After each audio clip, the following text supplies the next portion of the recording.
Yes, sir. This is your favorite here, this beautiful ribeye. Oh this. my gosh, from Double D Cattle Ranch out of Indiana.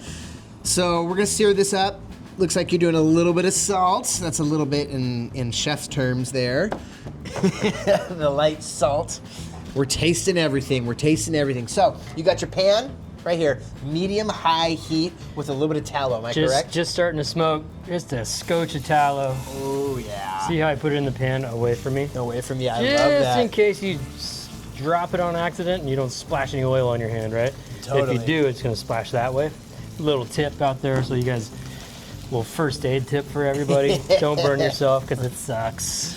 So this is a perfect ribeye for searing because it's what, a little bit under an inch thick. Yep. I love this. I love this. So we're gonna go medium high all day long. We're not even gonna change the temperature. Medium high heat cast iron. Yep, Love it. because it's a perfect size steak for a quick dinner. Yeah. Right.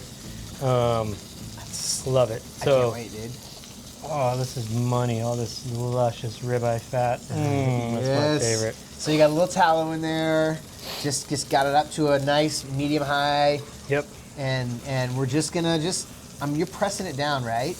Yep, because ribeyes in the yeah. eye, because of the way this fat works and there's a little nerve in there, it's gonna tighten and want to boop. And so what I call it is like pucking on the other side. Yeah. So you want to press that puck part down to where you get a real good sear all the way across the steak. We want a great sear. You don't want to steam it, right? No. You want to sear it. That's the a great beauty sear. of cast iron. And since it's a thinner steak, Yep, we're going. And you don't want to, you don't want to over-sear because you don't want to overcook it. So This baby's going so beautifully fast and awesome. this is a fast cake. This is a dream steak right here. You just come home at night and you just throw it right on this cast iron at medium-high heat, and it's going to cook in like 5 minutes. Listen to the sound. You want to have that. So you want to get that initial really, really nice sear before you start moving it around, right? Yep. And you're getting it. And we are getting it. Yeah. It's coming quickly. And I always like, this is cold side. Don't worry about burning your fingies. But I always like to keep my spatula contact on the steak so it doesn't spill or fall. Yeah, totally. And what we're doing is we're just taking a peek at it. You see how that muscle started to cup a little bit right there? Yeah. So it didn't. Or it did, It but could've, yeah. it did, but we were able to press it down to keep that initial sear, right? So one way to understand this sear is looking at it visually and understanding it. And that all comes with just years and years of experience of searing steaks. But the aroma of what I've been teaching you is, when that initial sear is kind of like a really sweet caramelization of meat smell. When you start to get a little bit of that getting sort of crispy on the edges, you'll immediately smell it. I do. We're there. And that's when you want to peek at it, and it's probably time to flip it. Yep. Oh yeah, we're there. Look how tender this thing is. Dude, look at that. What's my favorite fat color? Terracotta. Terracotta, dude. I was just driving to visit my son in Pullman, Washington at WSU, and there's a store on the way in Colfax called Terracotta. And I was like, that's our favorite fat color. You're like, I know that color. Oh, I love it. So now you're kind of moving it around. You're trying to catch all the different hot spots inside the pan, right? Yep. And you can either leave the pan on the heat like this, or you can pick it up and kind of swirl the fat around. Yeah. Because what happens in a steak this size, you could probably do 2 steaks in here, but really this is like a perfect size steak, single for this size pan, right? Yeah. You can see how much area you have to work with. Okay. But when you leave your steak in one spot, the edges are going to get hot. Right. So you want to move it around, get all the hot spots. And again, we're searing on the other side now too, right? Yeah. So it's going to be seared both sides. We're going to eat this baby mid-rare to medium. I like to eat my ribeyes a little bit more on the medium side because I like to eat that intermuscular chunky fat. Yeah. Oh, look how squishy that is, dude. That's the love fat right there. I love that stuff.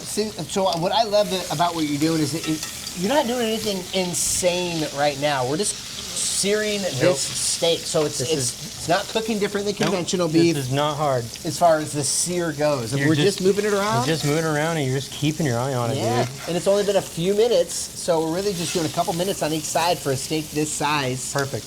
And I love it. it'll hit that 125 to 130 within about... Oh, I just smelled the Wagyu fat smell.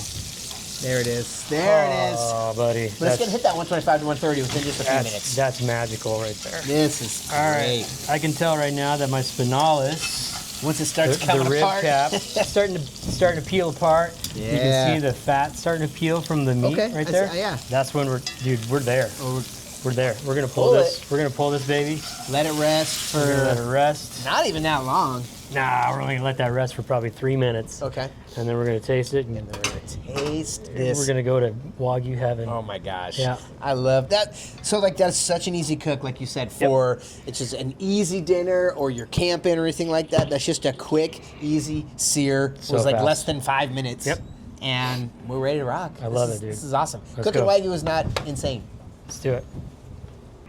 Boom. Okay, quick and easy. We just seared this up. This ribeye. Oh my god, this beautiful F1 ribeye. Got that beautiful terracotta color on Look there. at that fat, so squishy. That fat is- that perfect that's what I knob want. in between the spinalis and the longissimus muscle. Dude, and I want this at like more of a medium rare to medium. Yep. Because of that ribeye fat. Oh, Dude, perfect. I'm gonna cut it right down the middle. Just cut it down the middle, bro. Give it to me. Let's go. That's gonna melt. Look at the fat just peeled right off. The fat cap just peeled right off. Oh man. That's how tender it is. That's my guy. bro. That's my guy. You're a ribeye guy. I'm a ribeye guy when it comes to this. That's nuts. This is what, like, anybody who's scared to try Wagyu beef should be eating this beautiful F1 Cross because you get so much beefiness out of it. You get a little bit of that corn. Look at that fat. Look at that fat sandwich I just made out of the. Give me one of them. Yeah. I get a little bit of that corn too, For sure. for sure.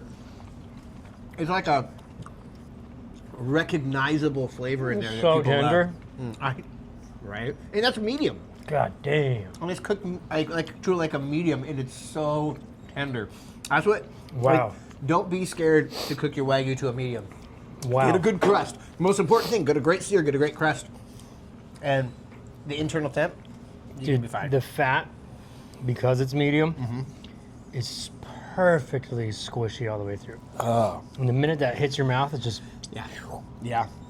And like I said, some of these meats that we taste, it's almost like tasting wine Yeah.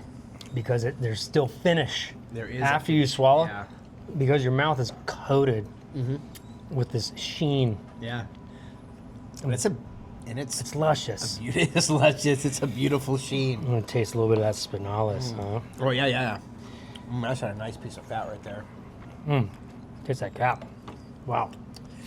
Yeah. Monster good. I mean, so important to get a great sear. Isn't that crazy how the cap tastes different than the eye? Totally does. Yeah. Like two different pieces of meat. And that's the beauty of a ribeye. There's so many different muscle clusters. I believe there's 4 or 5 muscle clusters. I'd have to ask Dr. Bass to be Yep. sure. But Boy. and I only know the spinalis and the longissimus. There's a bunch of different other Latin genomes for Yeah. these said muscles. I'm not that nerdy about it yet. Yeah. I will get there, but This is good. it's cool because each one of those little muscles that all kind of coexist have Yeah. different eating components. They do, and It's dope. they cook a little bit differently too. I love it. Yeah. It's so good. Yeah, gosh, dude. See, I'm not Very not nice. always the ribeye guy, but an F1 ribeye, I'm an F1 ribeye All guy. day, bro. Let's go. All day.